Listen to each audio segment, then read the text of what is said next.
Oui. Et comment ça se passe? C'est-à-dire, vous en tant que spécialiste, toi en tant que spécialiste, parce qu'on se tutoie dans le Oui, jeu, on oui. est des amis. Heu, En tant que spécialiste, comment ça se passe? C'est-à-dire,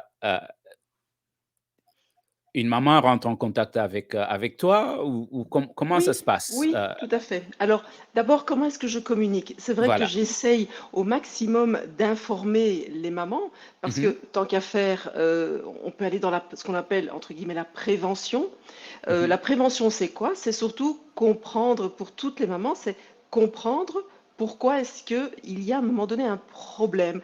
Pourquoi est-ce que tout ce qui allait si bien quand son propre enfant était plus jeune, qu'est-ce qui se passe qu'un jour, à un moment donné, les choses changent? Donc, j'essaie de communiquer de manière préventive à toutes les mamans, que ce soit sous forme de live, que ce soit sous forme d'e-book, etc. Parce que je dis toujours, la base, en fait, c'est la compréhension. Si une maman comprend ce qui se passe chez son adolescent, parce que généralement on le sait physiquement, hein, parce que c'est ça qu'on voit Mh. le plus, on voit son adolescent qui se transforme, mais derrière ça, il y a ce qu'il ressent, derrière ça, il a vraiment ses émotions, il a ses soucis, il a ses craintes. Et donc c'est avec ça que j'essaie de communiquer de manière préventive. Ou sinon, Mmh. une maman vient me trouver principalement, je dirais, quand on va dire, quand c'est pas encore trop grave, elle Mmh. vient me trouver quand elle voit que son adolescent a des problèmes scolaires. Donc tout simplement, il y a le bulletin d'évaluation et Mmh. là, qu'est-ce qu'on voit? Où les points ne sont pas bons, où il y a des remarques par rapport au comportement. D'accord. Voilà, et c'est ça évidemment qui généralement est un signal d'alarme chez les parents. Et ça déclenche, tout un processus de travail où, tu es impliqué maintenant et en train de travailler, avec, les mamans. Et vous avez Oui, dit et tu as dit que tu travailles plus avec les mamans.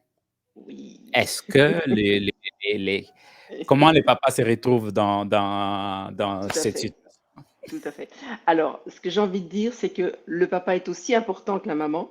D'accord? Alors, justement, moi, aujourd'hui, c'est important, comme je parlais tout à l'heure, d'avoir cette compréhension. Donc, je vais communiquer avec la maman Mmh parce mh. que on ne communique pas de la même manière avec le papa que la maman. Mmh. La maman est en première ligne. Alors, oui, déjà, qu'est-ce qui a fait que je vais chez les mamans? C'est que 9 fois sur 10, c'est la maman qui vient me trouver.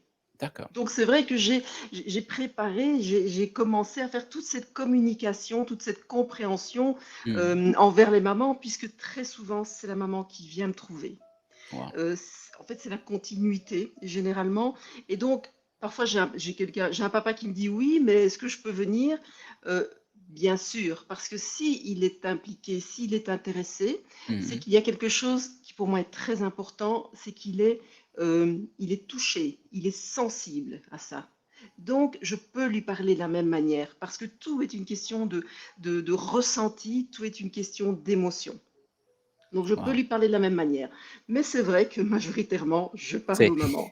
ce sont des mamans. Oui.